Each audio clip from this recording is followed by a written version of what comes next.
That was Steve Thompson, the athletic director here at Baldwin-Wallace University, and now we're going to be joined by women's basketball assistant coach Cody Hartzler. Cody, thank you very much for joining us. We greatly appreciate the time. Pleasure's all mine, Matt. Thanks for having us on. Yeah, first and foremost, congratulations on the 2 big wins last week. You took care of business against that team from University Heights that we don't much like to talk about. That's right. And then you go down to Wilmington. You had to battle it out. It's been a little bit of a battle in some of these other games, but still took care of business and finished the job. It's got to feel good after having that setback a week and a half ago to respond the way you have with some really good performances. Yeah, we put a bow on the first round of conference play last Wednesday with John Carroll. That felt a good way to wrap it up.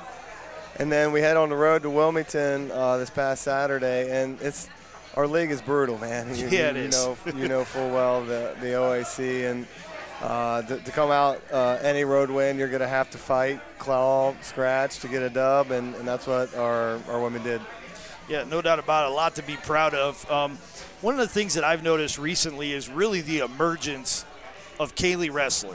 She's not a very vocal type of person, at least when you meet her. Just walking around campus, she's pretty quiet, even when she's working the concession stand. And, I go up there and I say, "Oh, you're Kaylee," and she just kind of goes within herself. But then you see her on the court, and she's just everywhere.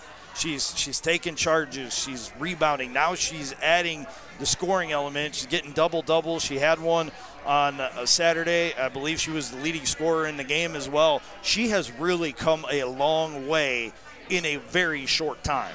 Yeah, and, Kaylee, all she's ever done is won. She was a part of a really good high school basketball program at Napoleon.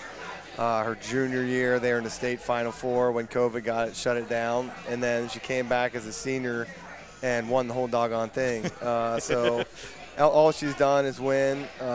She'll do whatever it takes. Like you mentioned, the charges, the assists, the rebounds, defending. She takes as much pride in that because she just knows that's what it takes to win. And when she has to score, she can. We poke and prod her to kind of get more aggressive on that end. But on a team with as many creators as we have, sometimes she does need to fall in the crack. She'll do whatever it takes to win. I think the thing I've noticed about her, in addition to just doing the dirty work, the rebounds and the charges, the things that may get overlooked by everybody who's not breaking down film, she's one heck of a free throw shooter as well. I mean, she's above 75% with her free throws, and she helped close out that win against Wilmington at the free throw line. Yeah, don't want to jinx her, but I would. Yeah, sorry, but I don't know. I shouldn't have put the broadcast jinx on her. It's all good. I'll tell you what. I'll run the laps for her if she misses one on Wednesday. There you go. I was gonna say, I think in down the stretch, her free throw percentage probably improves. She's just not. She trusts her preparation. She wants to win. So when she's at the line and when meaningful reps, it doesn't phase her. Another young lady who's really come a long way is Bella Valent. I mean, she didn't get a ton of minutes last year. She was a rotational player. She would get in there to spell Lily Edwards. And she had some big shoes to fill because of what Lily was able to accomplish in her 4 years here. But Bella has steadily come along as a really integral part of this team. She had a great first game against Shrine, ended up National Team of the Week by D3Hoops.com, but she's been consistent in the effort she gives you. She may not put up 20 every night, but you're going to get everything she's got when she steps on the floor. Yeah, in a lot of ways, she sets the tone for us from an aggressive standpoint. That's how she's wired. Her dad was a middle linebacker at Toledo, so she gets it on us, and her mom was a good athlete too.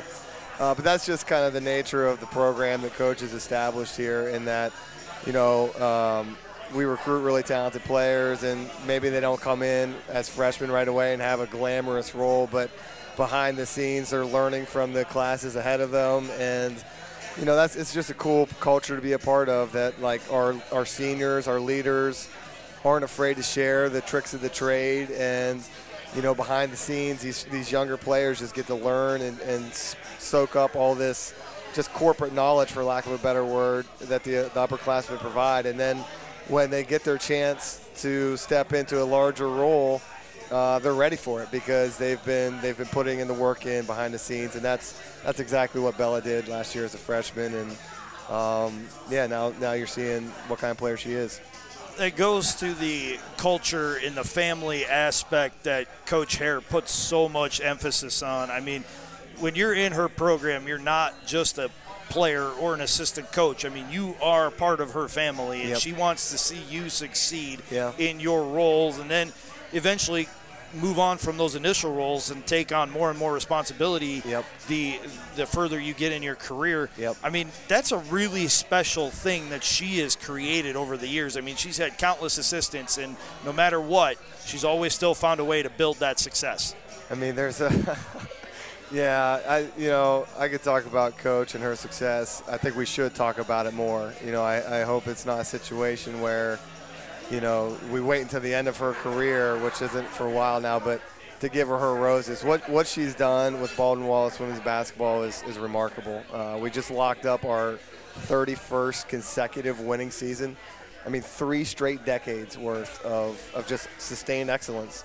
And you still have a month and a half left, right? Of regular season. There's postseason after that, but and it's remarkable. And you've kind of alluded to it, like. She challenges the people in our program, coaches, players, to just continually get better and raise it and compete to a standard, not necessarily the score. And what that does, Matt, is it makes them better players over the course of their career, but it's also teaching them life lessons. And that's what she's most proud of, if you would ask her, is like, and why she stayed at a place like Baldwin-Wallace as long as she has is, we're winning a lot of games. We're providing a cool experience in 4 years, but we're equipping these kids with life lessons that they can go out and make a difference in the community, in the workforce, in their families. And that's what Baldwin-Wallace women's basketball is all about. It's pretty cool. And from your end of things, I mean, obviously you didn't play for Coach, but just getting the opportunity to work alongside her, was that really the driving factor to why you wanted to join this program a few years back? Yeah, a few years is maybe underselling it at this point. I think this is year 8 already, which is kind of crazy to think about and say out loud. But, the first 6 years of my career, I worked for some unbelievable coaches, don't get me wrong. Coach Yetter, Coach Strickland, Coach Neal, Coach Gutierrez were all masters in their own mind, but I'd never worked for a program that had the sustained success and had legit national championship aspirations. And, that was the main driving force. And I knew the reputation of Baldwin-Wallace as an institution.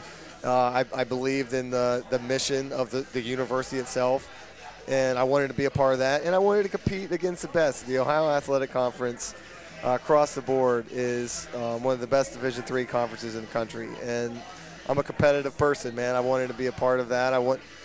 It's a grind. I maybe bit off more than I could chew, because now, you get off a tough road win at Wilmington. Now you got to go back on the road to Tiffin. It's a lot to handle, but I wouldn't want it any other way. It's an opportunity to grow and learn and compete against some of the best Division III programs in the country.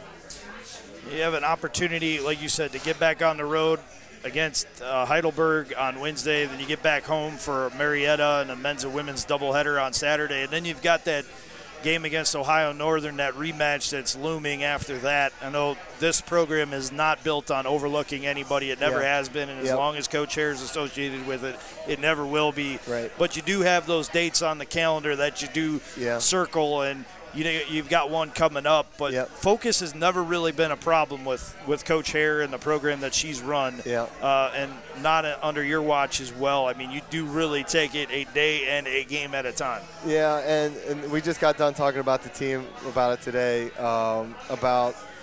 we do have goals, regular season goals, but, we want to be playing our best basketball at the end of February and March. And in order to do that, we have to get better every time we step foot on the floor.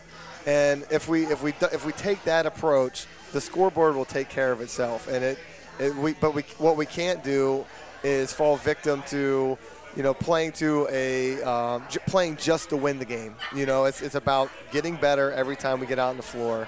And again, if we do that, we've got enough talent. Coaches led teams that way before. We just need to fall in that blueprint. It's not easy. If it was easy, anybody would do it. It's hard to manage the ups and downs, but that's our focus. That's what we're working on.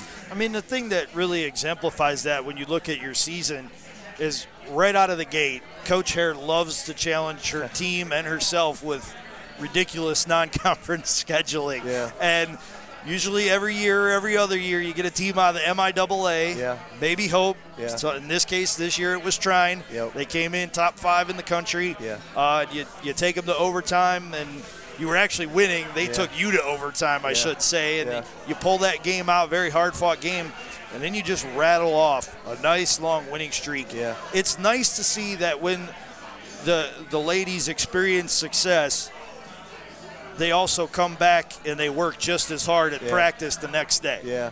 Well, a lot of times you take on the personality of your coaching staff, whatever, but we believe that, the seniors have a lot to do with the makeup of your team. And our senior class right now, Megan Hensel's a super senior, Grandma Hensel, as the girls call her. I will not call Megan Hensel that. I would be afraid to do that.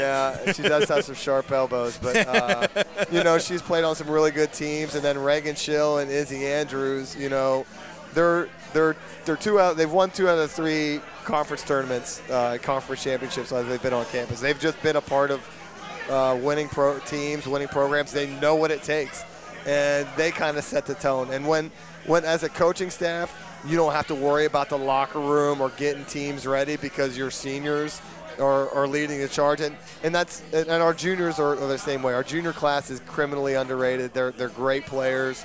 Carolyn Wokley, Megan Jurasic, Sylvie Sonneman, Phil Pott, and then even Kayla Paul and Brenna, who don't have roles on the floor.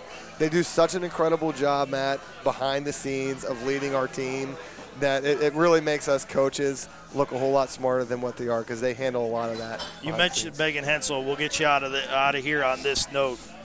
How much did it mean for her to say, you know what, I'm not ready to be done yet. I'm going to run it back one more time. I want to see what we can do next year. Yeah, it made a lot of sense for her personally. She's in our 4-1 master's program for accounting. So she graduated last year with her undergraduate, and now she's getting her MBA and enough credits to sit in for the CPA examination. So just from a strictly academic standpoint, Baldwin Wallace made sense for her for a 5th year, and that was kind of all the plan all along.